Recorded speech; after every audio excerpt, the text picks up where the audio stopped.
তো বন্ধুরা আবারও চলে এলাম আজকের নতুন একটি গল্প নিয়ে। তো চলো বন্ধুরা শুরু করি। আমি তিথি।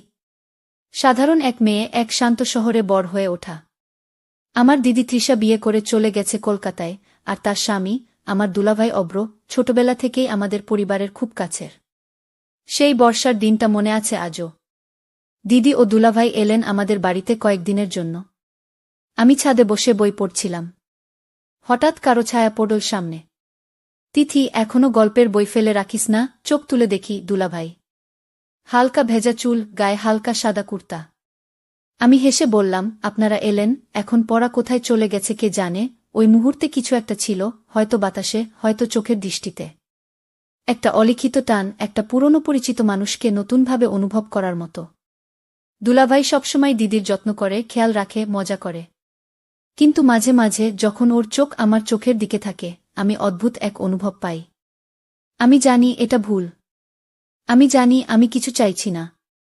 তবুও কোথাও একটা অস্পষ্ট আবেগ জন্ম নিচ্ছে। সেই রাতে আমি জানালার পাশে দাঁড়িয়েছিলাম। বাইরে বৃষ্টি পড়ছে, কিন্তু ভেতরে আমি কিছু অনুভব করছি, অতীত, টান আর অপরাধবোধের এক অদ্ভুত মিশেল। আমি জানি না এটা ঠিক কিনা। আমি শুধু জানি এই কদিনে কিছু বদলে যাবে। হয়তো আমার ভেতরেই। দুলাভাই যখন থাকে তখন বাড়িতে যেন একটা আলাদা ছন্দ তৈরি হয়। মা বাবা খুশি, দিদি ব্যস্ত, আর আমি যেন একটু বেশি সচেতন। ওর চোখে চোখ পড়লেই আমি চোখ নামিয়ে নিই, কিন্তু মন বলে, দেখতে থাক। সন্ধ্যায় সবাই ছাদে গিয়ে বসেছিল। আমি সবার জন্য চা নিয়ে গেলাম।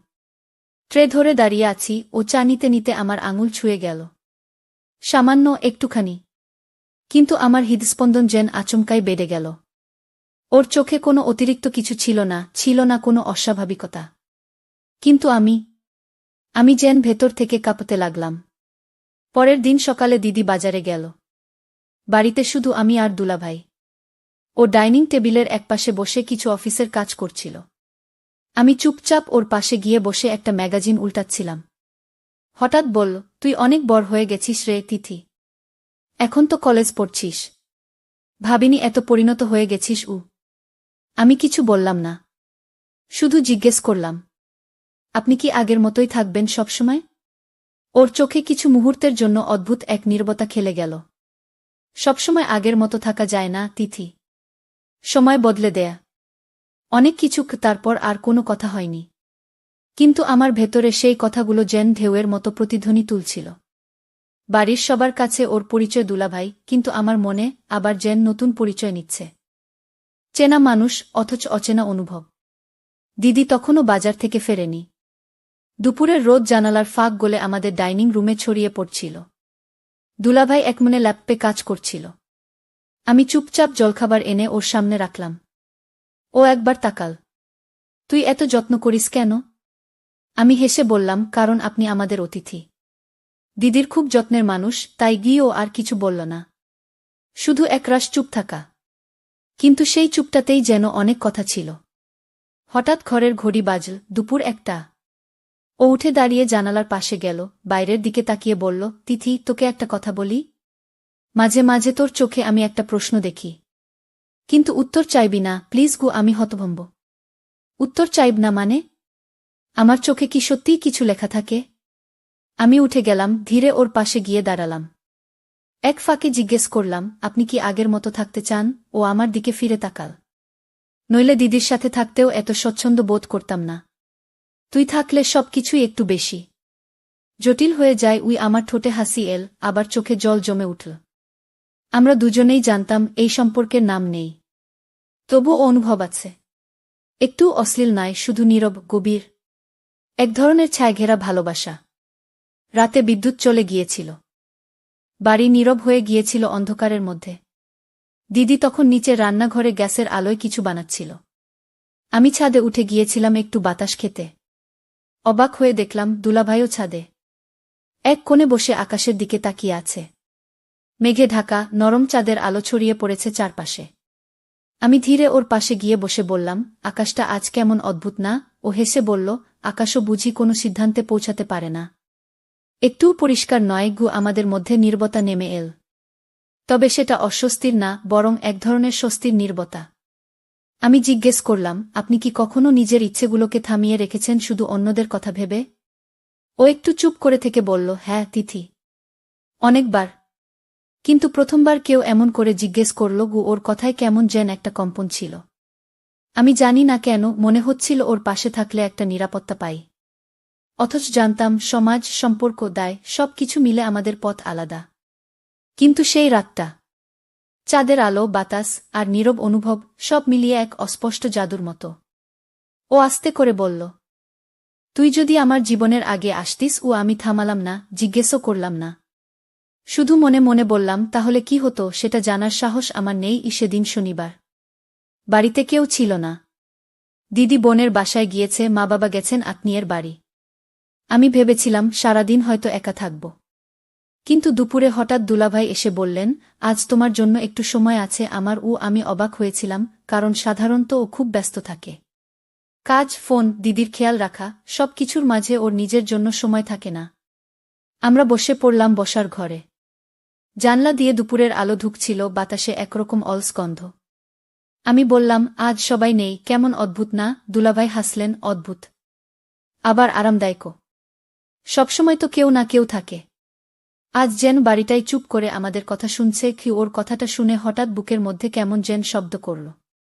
আমি চুপ করেছিলাম। আমরা একসাথে চা করলাম। চুপচাপ বসে থেকে অকারণে অনেক কিছু বললাম, ছোটবেলার কথা, কলেজের স্মৃতি, দিদির মজা করা আচরণ। কখন যে বিকেল হয়ে গেল বুঝিনি। একসময় আলো নিভে এলো ঘরের কোণে কোণে। আমি বললাম, আপনি কি কখনো এমন সময় চেয়েছেন যখন কিছু ভাবতে না হয়? ওর চোখে তখন হালকা ক্লান্তি আর একরকম অভিমান। চেয়েছি, হয়তো এখনো চাই। আমাদের মাঝে কোনো স্পর্শ ছিল না, কোনো বেপরোয়া শব্দ না, তবে চারপাশের নীরবতা যেন আমাদের হৃদয়ের স্পর্শ হয়ে দাঁড়িয়েছিল। কখনো কখনো ভালোবাসা খুব শান্ত হয়, খুব নিঃশব্দ। শুধু উপস্থিতিতেই সম্পর্ক বোঝা যায়। পরদিন সকালে আমি খুব তাড়াতাড়ি উঠেছিলাম। আগের দিনের কথা মনে পড়ছিল। কিছু একটা যেন বদলেছে, কিন্তু বোঝা যাচ্ছিল না কি। দুলাভাই তখনও ঘুমিয়ে। আমি কিচেনে নাস্তা বানাচ্ছিলাম। কফির কাপের পাশে একটা চিরকুট রেখে এসেছিলাম, আজ সকালের কফিটা একটু মিষ্টি করে দিও, কাল বিকেলের মতো। ও চুপচাপ পড়ে হেসে নিয়েছিল, আমার জানা ছিল। দুপুরে আমরা আবার মুখোমুখি। কেউ কিছু বলে না। মাঝে মাঝে চোখে চোখ পড়ে যায়, কিন্তু কেউ ভাঙতে চায় না সেই নীরবতা। আমি বললাম, আপনি জানেন, কিছু কিছু অনুভূতির ভাষা হয় না, কিন্তু তারা থেকে যায়। ও চোখের দিকে তাকিয়ে শুধু মাথা নাড়ল। হ্যাঁ জানি। সেই মুহূর্তে মনে হচ্ছিল যেন আমরা একটা অলিখিত চুক্তিতে পৌঁছে গেছি। কিছু বলা হবে না, কিছু করাও না, কিন্তু অনুভবটা থেকে যাবে, শান্ত, স্বচ্ছ আর একান্ত।